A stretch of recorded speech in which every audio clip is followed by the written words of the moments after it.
اللہ کے نام سے شروع جو رحمان اور رحیم ہے۔ سورہ البقرہ آیت 229۔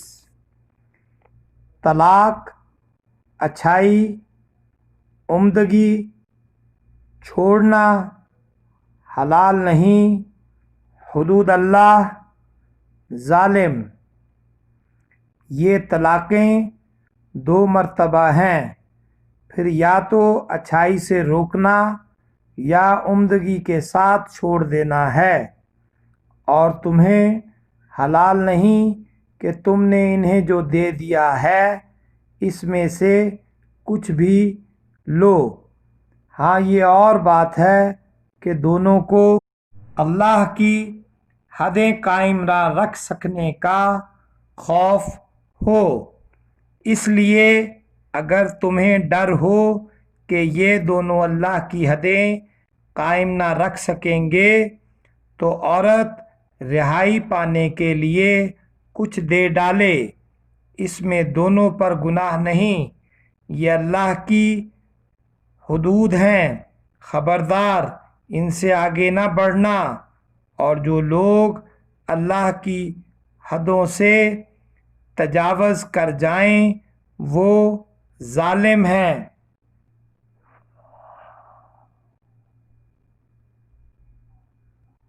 سورہ البقرہ آیت 230۔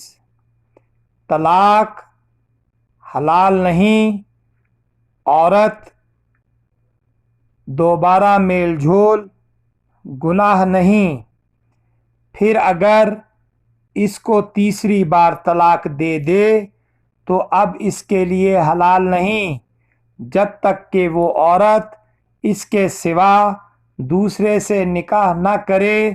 پھر اگر وہ بھی طلاق دے دے تو ان دونوں کو میل جول کر لینے میں کوئی گناہ نہیں، بشرطے یہ جان لیں کہ اللہ کی حدوں کو قائم رکھ سکیں گے۔ یہ اللہ تعالیٰ کی حدود ہیں جنہیں وہ جاننے والوں کے لیے بیان فرما رہا ہے۔ سورہ البقرہ آیت 231۔ طلاق، عدت، بساؤ، بھلائی، ظلم، زیادتی، نصیحت۔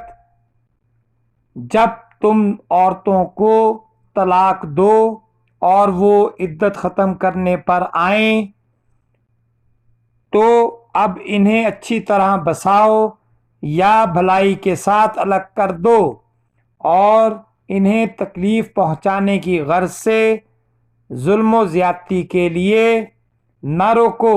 جو شخص ایسا کرے اس نے اپنی جان پر ظلم کیا۔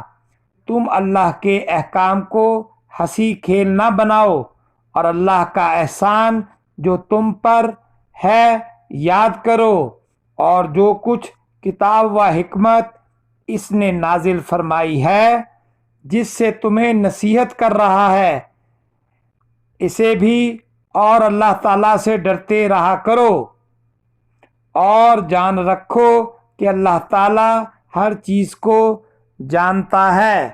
وما علینا الا البلاغ المبین۔ اللہ تعالیٰ ہمیں احکامات الہی کے مطابق زندگی بسر کرنے والوں میں کرے۔ آپ کا دعا گو۔